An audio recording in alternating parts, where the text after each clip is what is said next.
The relentless rise of COVID-19 cases has dominated another day in this summer of 2020.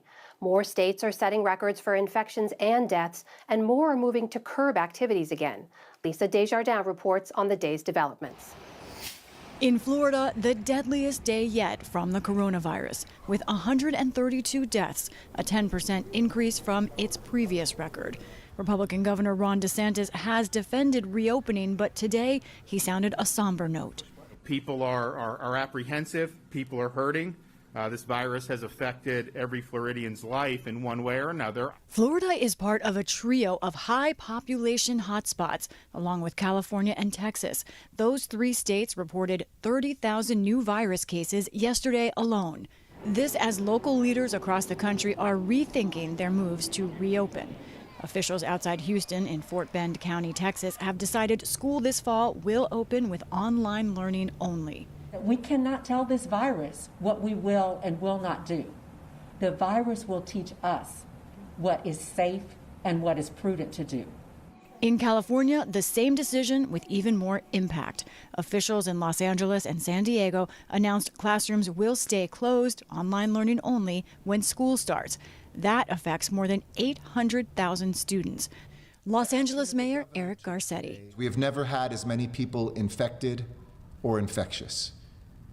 We have never had as many recorded positive cases each day. And we've never had as many people in the hospital as there are tonight as I speak to you in Los Angeles. But there is divide. Outside of Los Angeles, protesters for and against gathered as the Orange County School Board recommended that classrooms reopen next month without masks or social distancing. On the opposite coast, the opposite direction. The city of Philadelphia took a dramatic preventative step today. Mayor Jim Kenney announced all large public events in the city are canceled through February of next year. What we are doing here is following medical advice, which I think every city and state in the nation should have, and we wouldn't be in the situation that we see resurging. In Louisiana, where cases are again mounting, Governor John Bel Edwards has mandated face masks for all residents in public. Vice President Pence visited the state today to encourage emergency workers. Keep up the great work, okay? Meanwhile, the White House's testing czar pushed back at some retweets sent by President Trump, accusing health officials of lying. Admiral Brett Giroir spoke to NBC. We may occasionally make mistakes based on the information we have, but none of us lie. Dr. Anthony Fauci, the administration's top disease expert, whom President Trump has criticized, was asked in an online forum whom Americans should trust and backed the experts. I would stick with respected medical authorities who have a track record of telling the truth, who have a track record of giving information and policy and recommendations based on scientific evidence and good data.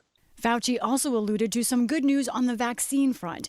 Researchers reported that the first U.S. tests of one vaccine did in fact boost immune systems, a positive sign, but just one of many steps and months of further tests ahead.